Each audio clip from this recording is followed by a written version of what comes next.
Hello everyone, मेरा नाम है वरुण चित्रा। स्टडी के ऊपर आपका बहुत बहुत स्वागत है। आज की वीडियो में लाइव मेंस लेवल का मॉक सॉल्व करने जा रहा हूँ स्मार्ट कीड़ा का। ऑलरेडी इससे पहले वाली क्लास में हमने 17 क्वेश्चन सॉल्व कर लिए हैं। आज हम 18 क्वेश्चन से स्टार्ट करने वाले हैं। ठीक है, तो 18 क्वेश्चन से स्टार्ट करने से पहले एक स्टूडेंट ने मुझसे डाउट पूछा है क्वेश्चन नंबर 12 में। तो उनका डाउट ये है, ये हमारे ऑफलाइन स्टूडेंट है, अमे नाम है इनका। इन्होंने मुझसे आके पूछा है कि सर यहाँ पे जो कस्टम्स लगा हुआ है क्या ये सही है क्या। तो चलिए इसको चेक करते हैं एक बार। जब हम इसका आंसर दे रहे थे पिछली क्लास में तो हमने इसमें नो एरर लगाया था। ठीक है, तो एक बार इसको चेक करते हैं क्या यहाँ पे कस्टम सही लगा या नहीं लगा है। तो उससे पहले मैं आपको ये बता दूं कि हमारे पास दो नाउन होते हैं, एक होता है ओनली कस्टम, एक नाउन होता है हमारे पास कस्टम्स। इन दोनों में मैंने आपको क्या डिफरेंस है बता रखा है। अगर आपने मुझसे नाउन चैप्टर पढ़ रखा है तो हमने पढ़ा था कस्टम वर्ड जो होता है इसका मतलब क्या होता है, हमारे रीति रिवाज, हमारे ट्रेडिशनल्स जो हमारे रीति रिवाज बने हुए हैं उनको हम क्या कहते हैं, कस्टम कहते हैं। लेकिन ये वाला जो कस्टम्स होता है जिसके पीछे एस इंक्लूड होता है, इसका मीनिंग क्या होता है, हमारा टैक्स डिपार्टमेंट से रिलेटेड होता है। जो हमारा टैक्स डिपार्टमेंट होता है उसको हम कस्टम्स कहते हैं। ठीक है ना, एयरपोर्ट पे होता है कस्टम डिपार्टमेंट, तो उसके पीछे एस लगा होता है। तो यहाँ पर हम चेक कर लेते हैं, यहाँ पे रीति रिवाज की बात हो रही है, ये यहाँ पे टैक्स डिपार्टमेंट वाले कस्टम्स की बात हो रही है। ठीक है, चलिए स्टार्ट करते हैं। तो हमने पढ़ा during most of the 20th century anthropologists defined culture as a shared set of belief. यहाँ पर बात क्या हो रही है, कल्चर को डिफाइन करने की बात हो रही है। अगर हम बात कल्चर की कर रहे हैं तो टैक्स से रिलेटेड तो कोई बात होनी नहीं चाहिए। चलिए फिर भी आगे पढ़ लेते हैं। कल्चर को कैसे डिफाइन करा गया है, as a shared set of belief, मतलब ऐसे सेट ऑफ बिलीफ जो शेयर किए गए आपस में। एंड कस्टम्स, यहाँ पे एस लगा हुआ है, तो यहाँ पे जो एस लगा हुआ है ये हमारा गलत हो जाएगा, क्योंकि आपको कस्टम अगर लिखना है तो आपको कस्टम लिखना पड़ेगा। ठीक है, इसलिए मैं यहाँ पर ये मानता हूं कि यहाँ पर एक कस्टम्स वर्ड गलत लिखा हुआ है, आपको ओनली कस्टम ही लिखना पड़ेगा। इसलिए हमारा यहाँ पर आंसर जो निकल के आएगा इसको आप सही कर लीजिएगा। ये उन्होंने बहुत ही बारीकी एरर ढूंढी है। ठीक है, तो इन्होंने मेरा जो चैप्टर है बहुत अच्छे से बहुत ऑब्जर्वेशन के साथ रीड करा है, तो इसमें हमें आंसर नो एरर नहीं, हमें आंसर यहाँ पर सी लगाना पड़ेगा। क्लियर है, हमें यहाँ पे क्या लगाना पड़ेगा, सी ऑप्शन लगाना पड़ेगा। ठीक है, चलें आगे। एंड आइडियाज, तो यहाँ पे टैक्सेस की बात नहीं हो रही, तो option number C will be correct answer of question number 12। ठीक है, चलिए आ जाते हैं अब हम सीधा क्वेश्चन नंबर 18 पे। मेरा 18 क्वेश्चन वर्ड स्वैप है, वीडियो को पॉज कर लीजिए, एक बार आप अपना आंसर दे दीजिए, फिर मैं एक्सप्लेन करता हूँ इसका करेक्ट आंसर क्या होगा। ठीक है, चलिए अब मैं एक्सप्लेन करने जा रहा हूँ। तो देखिए, सबसे पहले हमें क्या करना है, जहां पर भी बोल्ड वर्ड दे रखे हैं, ऑलरेडी मैं वर्ड स्वैप पे बहुत सारी वीडियो बना चुका हूँ। ठीक है ना, और जहां पे भी हमें बोल्ड वाले वर्ड दिख रहे हैं हमें क्या करना है, इनके आसपास कुछ क्लू ढूंढने की कोशिश करनी है। तो देखिए इनके आसपास आपको एक क्लू मिल सकता है, यहाँ पर आपने देखा कोमा लगा हुआ है, यहाँ पे एंड लगा हुआ है, तो मैंने आपको बता रखा है एंड के जस्ट आसपास या एंड के आसपास आप जो भी वर्ड लिखते हैं उनकी पार्ट ऑफ स्पीच और उनका मीनिंग लगभग एक जैसा होता है। तो आपने देखा यहाँ पर टू के बाद एंगर लगा हुआ है, एंगर मतलब गुस्सा। पैरानोइया, पैरानोइया का मतलब क्या होता है, पैरानोइया का मतलब होता है पागलपन, एक तरीके से ऑब्सेशन। ठीक है, एंगर हो गया, पागलपन हो गया। एंड मैनिफेस्ट, तो आप सभी को पता होगा मैनिफेस्टो, मैनिफेस्टो हमने बहुत बार सुना होता है जब हम न्यूज़पेपर पढ़ रहे होते हैं। मैनिफेस्टो, मैनिफेस्टो का मतलब होता है घोषणा पत्र। ठीक है, या फिर घोषणा। यहाँ पे मैनिफेस्ट वर्ब की तरह काम आ रहा है। मैनिफेस्टो अगर आप लिखेंगे तो मैनिफेस्टो आपका नाउन हो जाएगा। यहाँ पे इन्होंने मैनिफेस्ट लिखा हुआ है। मैनिफेस्ट का मतलब क्या होता है, आप कोई भी चीज प्रेजेंट कर रहे हैं, दिखा रहे हैं, घोषणा कर रहे हैं। ठीक है, तो यहाँ पर आपने देखा कि एक तरफ तो यहाँ पे पैरानोइया लिखा हुआ है, ऐसा मान लेते हैं आपको पैरानोइया का मीनिंग नहीं पता है, लेकिन आपको इस एंगर का मीनिंग तो पता था। एंगर का मीनिंग क्या हो जाएगा, नेगेटिव।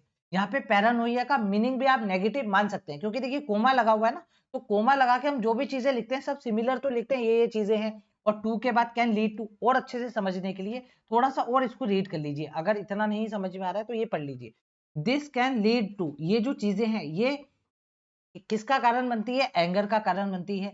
लीड टू का मतलब यहां तक लेके जा सकती है, कहां तक, एंगर तक, ऑब्सेशन तक मतलब पागलपन तक। एंड मैनिफेस्ट नहीं आएगा, यहाँ पर आपको लगाना चाहिए था एंग्विश वर्ड लगाना चाहिए था। क्यों लगाना चाहिए था एंग्विश वर्ड, क्योंकि एंग्विश वर्ड का मीनिंग भी लगभग यही होता है और नेगेटिव सेंस देता है एंग्विश। इसका मतलब क्या हो जाएगा, हमें ये जो बी ऑप्शन है, सॉरी सी में दे रखा है, ये जो सी ऑप्शन है इसको यहाँ से हटाना पड़ेगा। अब हमें चेक करना पड़ेगा सी यहाँ से हटेगा तो कहाँ जाएगा। तो देखिए कैन के बाद भी हमें वर्ब की फर्स्ट फॉर्म चाहिए होती है, तो हम मैनिफेस्ट यहाँ पर लगा सकते हैं। कैसे लगा सकते हैं समझिएगा।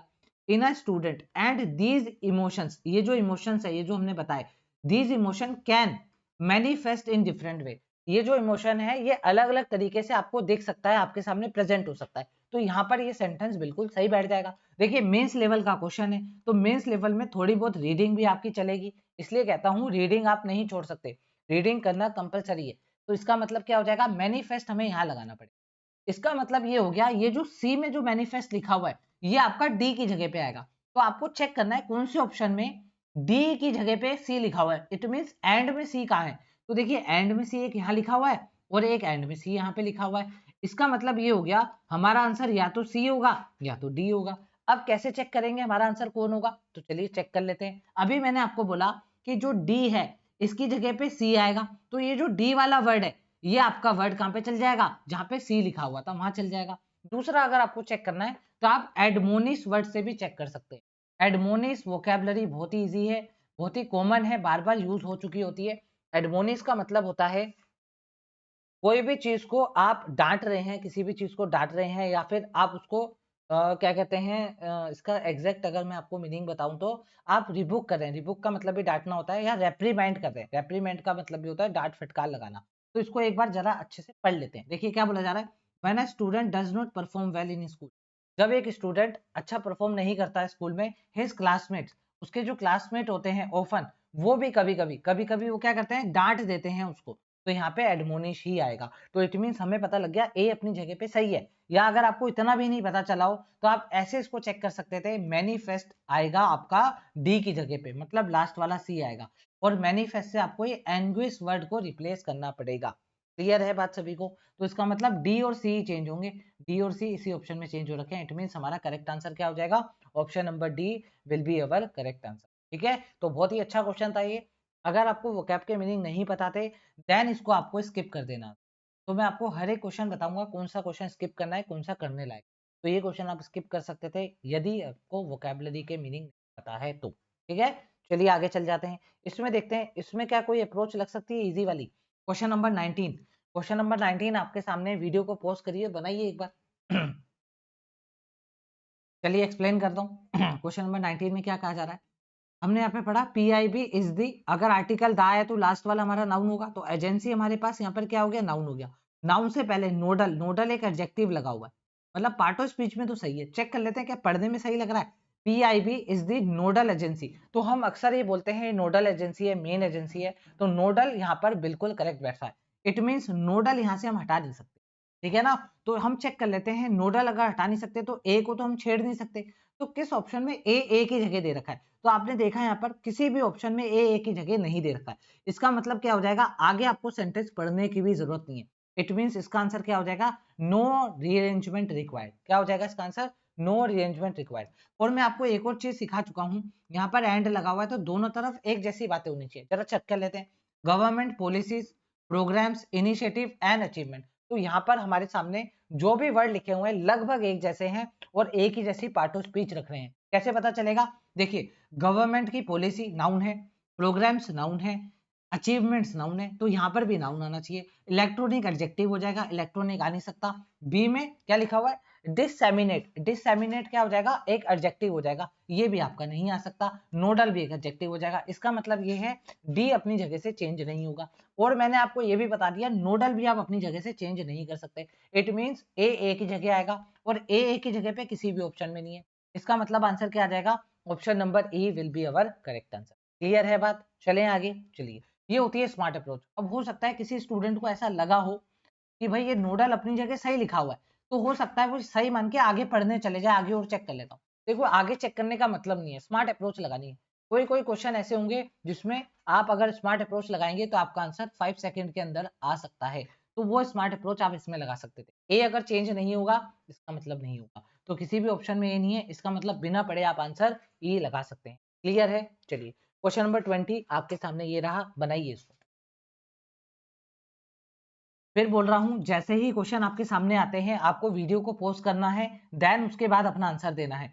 और जो न्यू स्टूडेंट है उनको मैं बता दूं, इसका प्रिंट आउट ऑलरेडी मैं अपने टेलीग्राम चैनल पे दे चुका हूं। टेलीग्राम चैनल का नाम है इंग्लिश बाय वरुण चित्रा, ठीक है, और टेलीग्राम चैनल का लिंक भी आपको डिस्क्रिप्शन बॉक्स में मिल जाएगा। आप वहां से जाके प्रिंट आउट ले सकते हैं। प्रिंट आउट लेने के बाद जो जो मैं आपको रूल्स कंसेप्ट, जो जो नई नई बातें मैं आपको बता रहा हूँ, वो आप प्रिंट आउट लेने के बाद जो भी खाली स्पेस बचेगा उसमें लिख सकते हैं। उससे आपको बेटर अंडरस्टैंडिंग मिलेगी, नोट्स प्रॉपर बनेंगे आपके जब आपको रिवीजन करना है। तो इन्हीं नोट्स को देख के आप अपना रिवीजन कर सकते हैं, विथ सामने ही आपके उसका एक एग्जाम्पल लाइव पड़ा होगा, तो आप रिलेट करने में भी क्या कहते हैं, कंफर्टेबल महसूस करेंगे। क्लियर है? चलिए क्वेश्चन नंबर 20 का उम्मीद करता हूं सभी का आंसर आ गया होगा। कैसे चेक करना है आंसर, मैं आपको अक्सर बता चुका हूं, आर्टिकल ए लगा हुआ है तो ए के बाद क्या आता है, नॉन वोवल साउंड वाले आते हैं। यहाँ पे एथनिक ए का साउंड आ रहा है, मतलब ये तो कंफर्म गलत है, तो इसकी जगह आना क्या चाहिए। तो अब आपको पार्ट ऑफ स्पीच चेक करनी पड़ेगी, यहाँ पे कौन सा वर्ड आ सकता है। तो देखिए आर्टिकल ए आ रखा है, इसके बाद आपको पता है कोई से भी अगर आर्टिकल हो, चाहे आर्टिकल ए हो, एन हो या आर्टिकल दा हो, इसके बाद हमें नाउन लगाना कंपलसरी होता है, और इसके बाद ऑफ लगा हुआ है, इट मीन्स यहाँ पर तो नाउन ही आएगा।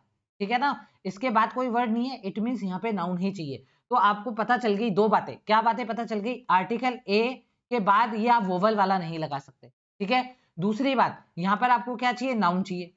अब आप देखो ये भी वोवल वाला है, ये भी वोवल वाला है, वोवल साउंड वाला। इसका मतलब क्या हो गया भैया, हमारे को तो डी चाहिए यहाँ पर, तो इसका मतलब डी पहले आएगा। तो डी पहले किस किस ऑप्शन में, सिर्फ ए और बी ऑप्शन में डी पहले।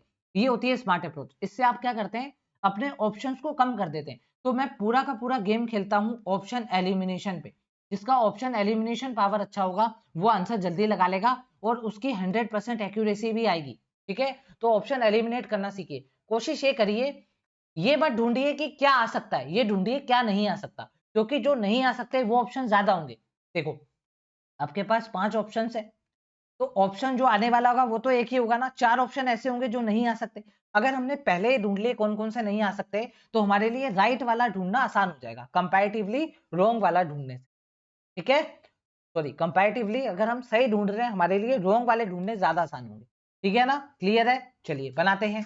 आर्टिकल ए आ रखा है, एथनिक नहीं आएगा क्योंकि वोवल है, ये भी नहीं आएगा वोवल है, ये भी नहीं आएगा वोवल है, तो मैकेनिज्म में लगाना पड़ेगा। और मैं आपको बता चुका हूं जिसके पीछे ISM आता है वो आपके पास नाउन होते हैं, तो इट मींस ये बिल्कुल सेट बैठ रहा है। तो इसका मतलब क्या हो जाएगा, हमें स्टार्टिंग करनी पड़ेगी डी से, तो डी जिसमें है वही हमारा आंसर होगा, या तो ये होगा या तो ये होगा। अब चेक कर लेते हैं आएगा क्या। अब देखिए ए दोनों लास्ट में आ रहा है, मतलब हमें बी और सी से ही पता लगाना पड़ेगा आएगा क्या। ठीक है, चेक कर लेते हैं बी और सी होगा या सी और बी होगा। तो आपने यहाँ पर देखा थ्रू, अब थोड़ा सा पढ़ना पड़ेगा क्योंकि बिना थोड़ा सा मीनिंग पता करे आप इसका आंसर नहीं दे सकते हैं। मिल गया ऑप्शन, देखिए ये ऑब्जर्वेशन होती है, इतनी ऑब्जर्वेशन आपको बढ़ा लेनी है। यहाँ पर आपने क्या लिखा हुआ है, TIV, और आपको मैंने बता रखा है जिसके पीछे TIV SIV आता है ये क्या होते हैं, एडजेक्टिव होते हैं। तो इसके जस्ट आगे देखिए एक्शन पॉलिसी, ये आपके पास क्या है, नाउन है, तो इसका मतलब क्या है, इसके पीछे तो एडजेक्टिव ही चाहिए। अगर आप बी और सी को चेंज भी कर रहे हैं, देखिए यहाँ पे अगर आप बी और सी को चेंज भी कर रहे हैं तो सी, बी इधर आएगा और सी इधर चल जाएगा, तो बी वाला जो वर्ड होना चाहिए आपके पास वो आपके पास एडजेक्टिव होना चाहिए, लेकिन यहाँ पे तो ऑटोनोमी लिखा हुआ है। ऑटोनोमी का मीन्स क्या हो जाएगा, नाउन हो जाएगा। इसका मतलब क्या है, यहाँ पर ऑटोनोमी आ ही नहीं सकता क्योंकि हमें तो एडजेक्टिव चाहिए। क्यों एडजेक्टिव चाहिए, क्योंकि इसके आगे ऑलरेडी नाउन लिखा हुआ है, नाउन के पीछे नाउन कभी लिख नहीं सकते। इसका मतलब क्या हो जाएगा, यहाँ पर अफर्मेटिव बिल्कुल सही लिखा हुआ है। इसका मतलब बी और सी को हम नहीं छेड़ सकते, सिर्फ डी और ए को ही छेड़ना है। Option number A will be our correct answer. Clear है क्या सभी को? अगर आपको समझ में आ रहा है, पसंद आ रही है वीडियो, तो प्लीज वीडियो को लाइक और शेयर जरूर करें, तभी मैं आपके लिए और वीडियोस अच्छी अच्छी बना पाऊंगा। ठीक है, और ये सारी वीडियोस जितने भी कंसेप्ट मैं आपको दे रहा हूँ ये सारे ऑलरेडी मैं अपने मंजिल बैच में करा चुका हूँ। तो जो भी स्टूडेंट मंजिल बैच लेना चाहते हैं नीचे डिस्क्रिप्शन बॉक्स में लिंक है, जाके ले सकते हैं। अभी इसका प्राइस बहुत ही मिनिमम है, 799 इसका प्राइस है। 15 अगस्त के बाद इसका प्राइस 999 हो जाएगा क्योंकि इसके अंदर मेंस भी इंक्लूड हो जाएगा और इसकी जो वैलिडिटी है वो लाइफ टाइम है। आपको बस एक बार कोर्स लेना है, फिर आप जितनी बार चाहें इसकी वीडियोस देख सकते हैं। चलिए आगे क्वेश्चन नंबर 21 बनाइए। 21 में क्या आएगा, बनाइए जल्दी से। देखिए क्वेश्चन नंबर 21 में जो अप्रोच मैं लगा रहा हूँ ऑलरेडी मैं बहुत बार दे चुका हूँ। मैंने आपको बता रखा है बाय के जस्ट पहले अगर आपको वर्ब लगानी है तो वर्ब की थर्ड फॉर्म लगानी है। ये रहा बाय, बाय से पहले देखिए। अब मैं ऐसा क्यों बता रहा हूँ, देखिए क्योंकि मुझे पता है बाय के बाद थर्ड फॉर्म आती है, तो मैं ये वाला क्लू चेक कर लूंगा। तो ये वाला क्लू मिल गया। देखिए बाय से पहले अगर वर्ब आएगी तो थर्ड फॉर्म में आई, रिवोक्ड आना चाहिए था। क्या आना चाहिए था, रिवोक्ड। गलत है, मतलब बी गलत है। तो बी की जगह आएगा क्या बताओ, बी की जगह क्या आ सकता है बताइए। या तो बी की जगह, मतलब बी गलत है। अब चेक करते हैं कि क्या आ सकता है यहाँ पे। तो आपने देखा यहाँ पे आर्टिकल 2 आ रखा है, तो टू के बाद हमें क्या चाहिए होता है, वर्ब की फर्स्ट फॉर्म चाहिए। तो ये रिवोक यहाँ पे आ सकता है, क्या स्क्रूटिनिटी यहाँ आ सकती है, आ सकती है, क्योंकि यहाँ पे अंडर लगा हुआ है। हम बोलते हैं ना अंडर स्क्रूटिनिटी। स्क्रूटिनिटी का मतलब किसी को नहीं पता तो बता देता हूँ। स्क्रूटिनिटी का मतलब होता है प्रोब करना, छानबीन करना, ठीक है ना, सर्वे करना, हर एक चीज की छानबीन करना, चेक करना, एनालाइज करना। तो यहाँ पे हमने पढ़ा dash circulars have come under scrutiny. ये जो सर्कुलर्स हैं ये स्क्रूटिनिटी के अंदर आए हुए, मतलब छानबीन, अभी उसके अंदर प्रोब चल रही है, छानबीन चल रही है, एनालाइज चल रही है, किसके द्वारा, by courts and in some cases, ठीक है ना, किसके द्वारा, कोर्ट्स के द्वारा। क्लियर है बात। तो इसका मतलब क्या है, यहाँ पे स्क्रूटिनिटी आ जाएगा। इसका इट मींस ये हो जाता है कि डी जो है उठ के बी की जगह पे जाएगा, है ना, क्योंकि हमें यहाँ पर बाय के बाद रिवोक गलत है, रिवोक नहीं आ सकता। अब इससे क्या चेंज हो सकता है, इससे डी चेंज हो सकता है, क्योंकि हमने पढ़ रखा है अंडर स्क्रूटिनिटी बाय, ठीक है ना, फ्रेज। इसलिए कहता हूँ न्यूज़पेपर ज्यादा पढ़िए, उसमें फ्रेजेस सीधा मिलती हैं आपको। तो इसका मतलब क्या है, स्क्रूटिनिटी यहाँ आएगा।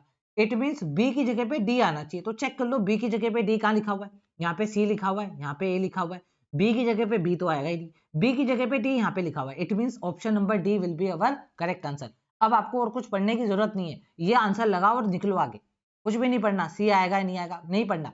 हमने चेक कर लिया स्क्रूटिनिटी यही आना चाहिए, कंफर्मेशन है, 100% एक्यूरेट आएगा ये आंसर। तो इसका मतलब option number D will be our correct answer. Clear है बात सभी को। क्वेश्चन नंबर 22 बनाइएगा, ये अच्छा क्वेश्चन है, देखते हैं इसका आंसर कौन सही देता है।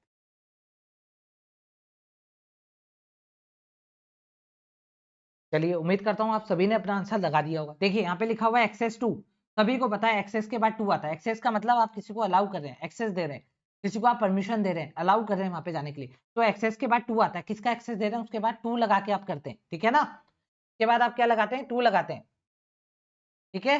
टू लगा भी सकते हैं, नहीं भी लगा सकते, कोई दिक्कत नहीं है, लेकिन एक्सेस के बाद टू जाता है, ठीक है ना। तो हमने देखा यहाँ पर एक्सेस टू लिखा हुआ है, ठीक है। अब देखिए जब एक्सेस के बाद टू लगा हुआ है, इसका मतलब एक्सेस यहाँ पे सही है, एक्सेस अपनी जगह बिल्कुल सही लगा हुआ है, ठीक है। तो बी अपनी जगह सही लगा हुआ है, तो बी अपनी जगह सही कहां पर है, ये वाले ऑप्शन में। अब इसको लगाना नहीं है, क्यों नहीं लगाना, क्या पता नो करेक्शन रिक्वायर्ड हो। अगर भाई बी अपनी जगह सही लगा हुआ है, ये भी तो बी अपनी जगह सही लगा हुआ है, या ये भी आ सकता है, ये ऑप्शन भी आ सकता है और ये ऑप्शन भी आ सकता है। अब हमें दोनों को चेक करना पड़ेगा और एक बार पढ़ना पड़ेगा। पढ़ लेते हैं, कैसे पढ़ेंगे चेक करते हैं। देखिए दूसरी चीज आप और कैसे समझ सकते हैं, प्रून क्राइम। तो क्राइम से पहले प्रून, ये क्या है आपका एडजेक्टिव है ना। अब एक बार इसको पढ़ लेते हैं, क्योंकि ये ग्रामर से सीधा आंसर नहीं मिल रहा है, दो दो ऑप्शन भी बन रहे हैं, ठीक है ना। तो एक बार पढ़ लेना इसको, सही रहेगा। चलिए इसको पढ़ लेते हैं यहाँ पर। तो हमने पढ़ा proponents, proponents of increase gun control. अच्छा प्रोपोनेंट्स का मतलब पता है क्या आपको, प्रोपोनेंट का मतलब होता है समर्थक, सपोर्टर्स, सपोर्ट, सपोर्टर्स, ठीक है। Proponents of increase gun control, ऐसे सपोर्टर जो इंक्रीज गन कंट्रोल को इंक्रीज करना चाहते हैं, कहां पर, इन दी यूएस स्टेट। वो आर्ग्यू कर रहे हैं, देखो आर्ग्यू कर रहे हैं, इसका मतलब ये है, आर्ग्यू करने का मतलब क्या है, यहाँ पे जो अपने सपोर्टर्स हैं वो एक से ज्यादा है, इसलिए इसकी वर्ब देखो यहाँ आई है, और वर्ब कैसी है, सिंगुलर है, बिल्कुल सही है। वो आर्ग्यू कर रहे हैं, क्या आर्ग्यू कर रहे हैं, that limiting access, access to, बिल्कुल सही है। इसका मतलब ए और बी बिल्कुल सही जा रहा है। तो ए और बी किस में दे रखा है, ए और बी डी ऑप्शन में दे रखा है। चेक कर लो डी और सी सही है या नहीं है, नहीं है तो नो नी अरेंजमेंट लगाना पड़ेगा। Access to gun will save lives and prune crime, तो मैंने आपको कहा प्रून क्राइम अपनी जगह रहेगा। एंटागोनिस्ट नहीं लगा सकते, क्यों नहीं लगा सकते एंटागोनिस्ट, एंटागोनिस्ट आपका नाउन हो जाएगा, और क्राइम जुर्म भी आपका क्या होता है, नाउन होता है। नाउन से पहले नाउन नहीं लगा सकते आप, इसलिए आप डी क्राइम से पहले नहीं लगा सकते। इसका मतलब सही है, ए बी सी अपनी जगह सही है, ए भी सही है, बी भी सही है, सी भी सही है, तो बाय डिफॉल्ट डी भी अपनी जगह सही होगा। आंसर क्या आ जाएगा, नो अरेंजमेंट रिक्वायर्ड, ठीक है। कैसे चेक करा समझिएगा, देखो पीछे वाले क्वेश्चन में हमें पता था डी उठ के बी की जगह पे जाएगा, तो डी को उठा के हम बी की जगह पे लाए। अब डी बी की जगह पे और कहीं नहीं है, अब हमें चेक नहीं करना था, हमारा आंसर यही आना था। लेकिन यहाँ पर आ जाओ, यहाँ पे हमने चेक करा बी अपनी जगह सही लगा हुआ है, तो बी अपनी जगह यहाँ पर भी सही लगा हुआ है, यहाँ पर भी सही लगा हुआ है, या तो आंसर ये होगा या तो आंसर ये होगा, या फिर नो करेक्शन रिक्वायर्ड भी हो सकता है, क्योंकि जब आप नो करेक्शन रिक्वायर्ड लिख रहे हैं मतलब ए बी सी डी अपनी जगह सही है, तो यहाँ पर भी तो बी बी की जगह सही आ रहा है, इसका मतलब इसको पढ़ना पड़ेगा। तो आपने इसको अगर पढ़ा तो प्रोपोनेंट्स आ रहा है, प्रोपोनेंट्स का मतलब होता है सपोर्टर्स, नहीं पता कोई बात नहीं। आपको पता है प्रून क्राइम, क्राइम के पहले अगर आप डी लगा देंगे, इसका मतलब यहाँ पे जो एंटागोनिस्ट लिखा हुआ है ये क्या है आपके पास, नाउन है ना। और प्रोपोनेंट्स भी आपके पास नाउन है, जिस वर्ड का प्लूरल हो जाए वो क्या होता है, नाउन होता है। अगर ये एडजेक्टिव होता तो ऐसे नहीं लगा होता, प्लूरल नहीं हुआ होता इसका, इसका मतलब क्या है, आपको ये पता चल गया कि ए भी हमारे पास नाउन है और डी भी हमारे पास नाउन है। देखो हो सकता है आपको इसका आंसर पता चल गया, आपने बना भी लिया, लेकिन इसका मतलब ये नहीं है आप वीडियो को स्किप करके आगे निकल जाएंगे। मैं जो भी चीजें आपको बता रहा हूँ, क्या पता इस क्वेश्चन में आपके काम नहीं आई है, लेकिन क्या पता अगले क्वेश्चन में काम आ जाए, या आप जब मेन एग्जाम दे रहे हो तब काम आ जाए। तो सीखना, जो जो चीजें मुझे पता है आप सब चीजें सीख सकते हैं। इससे क्या होगा, आपकी आंसर देने की पॉसिबिलिटी बढ़ जाएगी, आपको हर एक तरीके पता होंगे, ठीक है ना। तो इसका मतलब ये नहीं है आंसर आ गया तो आप स्किप करके आगे निकल जाएंगे। मेरी वीडियो को स्किप ना करें, क्योंकि मैं हर टाइम काम की बातें करता हूँ, कुछ भी चीजें मैं फालतू नहीं बोलता हूँ। हर एक क्वेश्चन में कुछ ना कुछ मैं एडिशन देने की कोशिश करता हूँ। स्किप नहीं करेंगे आप, इसको समझिएगा। देखो ये डी भी और ये ए भी नाउन है, कैसे पता चला नाउन है, अगर आपको इसका मीनिंग नहीं पता तो पीछे एस लगा हुआ है ना, एस मतलब बॉय का अपन बॉय करते हैं, बॉयज करते हैं, मतलब कोई नाउन होता है तभी प्लूरल होता है। अब अगर आप ड्राइव का प्लूरल करेंगे तो ड्राइव्स हो जाएगा, ये वर्ब हो जाएगी आपकी। तो इसका मतलब क्या हो जाएगा, हम सिर्फ और सिर्फ नाउन का ही प्लूरल कर सकते हैं, ठीक है ना। तो इसका मतलब क्या है, ये भी नाउन है और ये भी नाउन है। अब आपने देखा कि बी की जगह पे सही है, तो बी की जगह पे यहाँ पर भी सही है, यहाँ पे भी। अब आपने क्या चेक करना है, ए की जगह पे सही है, तो क्या डी और सी चेंज हो सकते हैं क्या, चलो आ जाओ, डी को सी की जगह रखो। अगर आप इस डी को सी की जगह रखोगे इट मींस आप क्राइम के पीछे रख रहे हो, और क्राइम भी नाउन है, और नाउन के साथ नाउन नहीं आते हैं, बहुत बार बता चुका हूँ। इसका मतलब क्या है, सी की जगह पे सही है, इट मींस इसका आंसर क्या हो जाएगा, no correction required will be our. Clear है बात सभी को। अच्छा एक और इन्होंने गेम खेला है, डी से ए को चेंज करा है, मतलब डी को ए की जगह लगा दिया और ए को डी की जगह लगा दिया, नाउन को नाउन से बदला है। इसका मतलब अब आपको इसका पढ़ना ही पड़ेगा, इसलिए मेंस लेवल का ये क्या है, वर्ड स्वैप है, ठीक है। जो आपकी ग्रामर से बनने होंगे वो ऐसे बन जाएंगे फटाफट 5 सेकंड में, जो नहीं बनने होंगे ग्रामर से उसमें ग्रामर के साथ साथ रीडिंग भी करना पड़ेगा।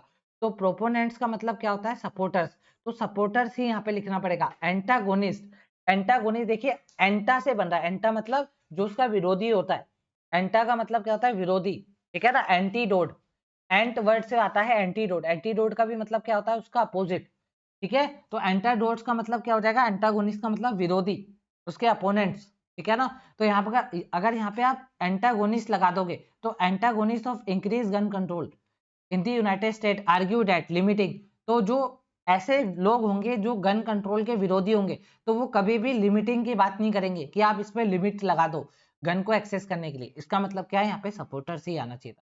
इट मींस इसका आंसर क्या हो जाएगा, option number E will be our correct answer. ये भी ऐसा क्वेश्चन था, अगर आपको वोकैब नहीं पता होगी तो आप इसको स्किप करेंगे। उम्मीद करता हूँ इस एक क्वेश्चन से आपने बहुत सारी चीजें आज सीखी होंगी, ठीक है। चलिए आगे, अब आपके पास आ गया है पैराजंबल। देखिए मेंस लेवल का पैराजंबल है, मैंने नहीं बनाया, खुद इस मॉक में पढ़ा था। इसको मैं इतना इजी बताऊंगा कि आप कहेंगे ये मेंस में कर क्या रहा है, इसको तो प्री में होना चाहिए था।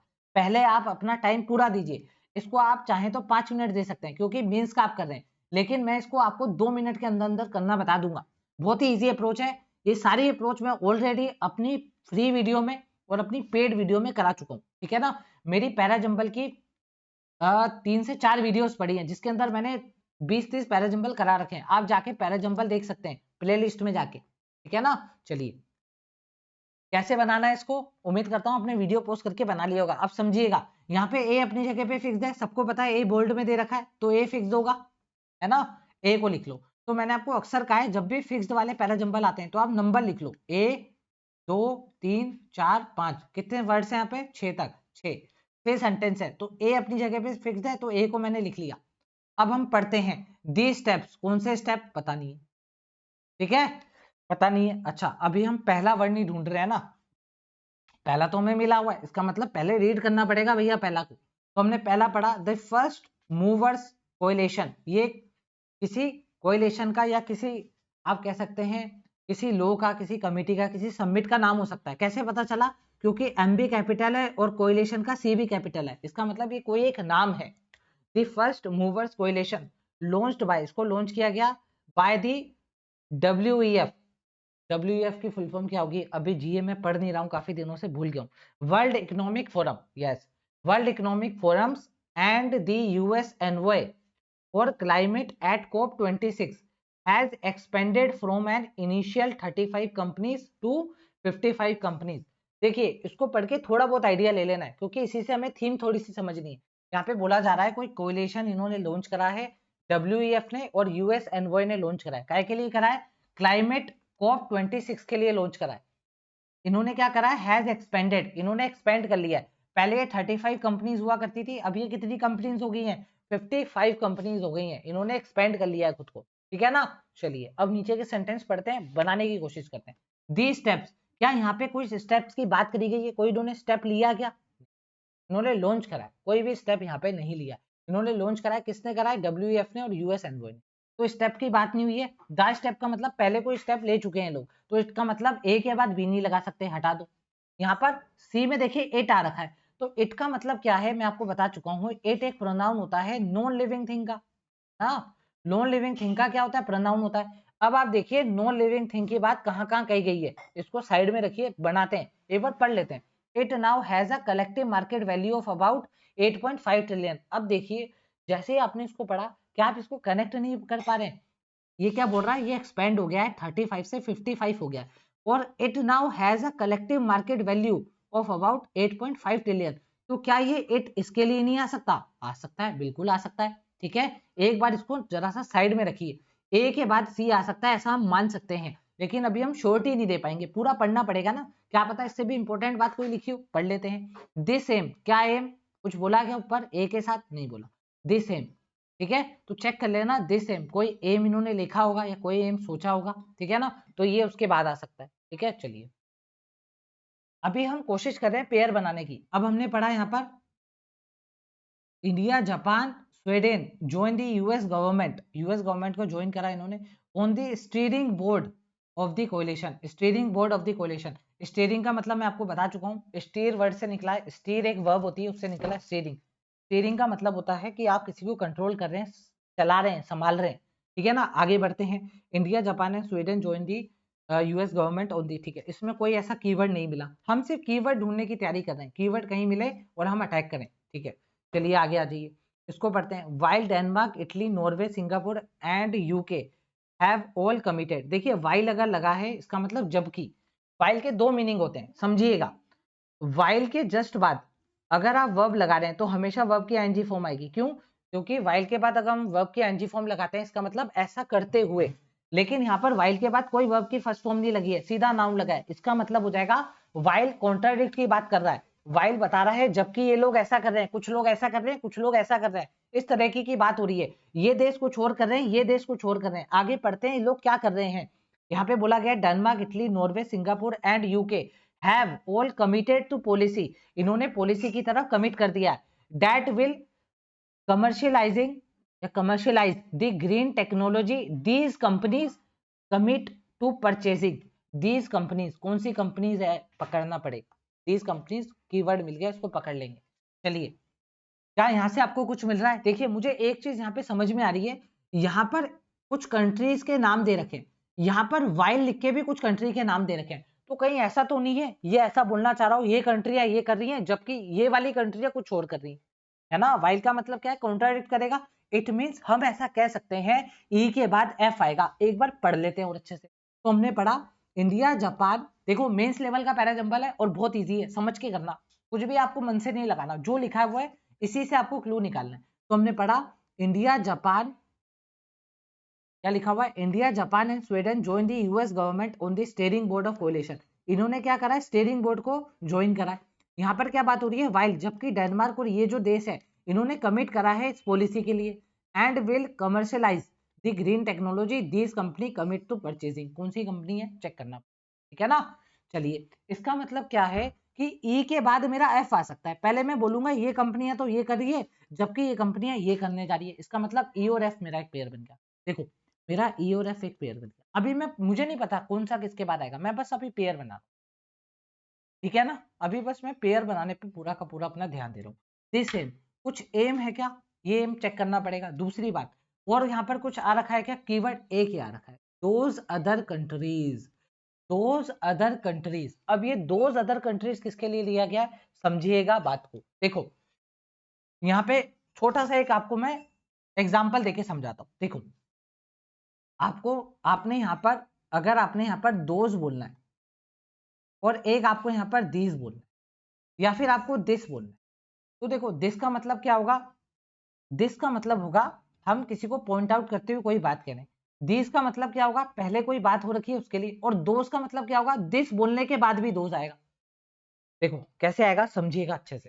देखो अगर मैंने बोला दीज कंट्रीज ऐसी हैं, या उनके बारे में दीज कंट्री, ये जो कंट्री है ये ऐसी ऐसी बात कर रही है, उसके बाद मैंने बोला दीज कंट्रीज बोलने के बाद दोज कंट्री, जो कंट्री है मैंने आपको पहले बताई है दोज कंट्री, वो ये काम कर रही है। इसका मतलब ये है कि कहीं भी आप दीज लिखोगे तो दीज के बाद ही आपको दोज लिखना पड़ेगा, क्योंकि दो सीधा का सीधा इस दीज कंट्री को रिलेट करेगा।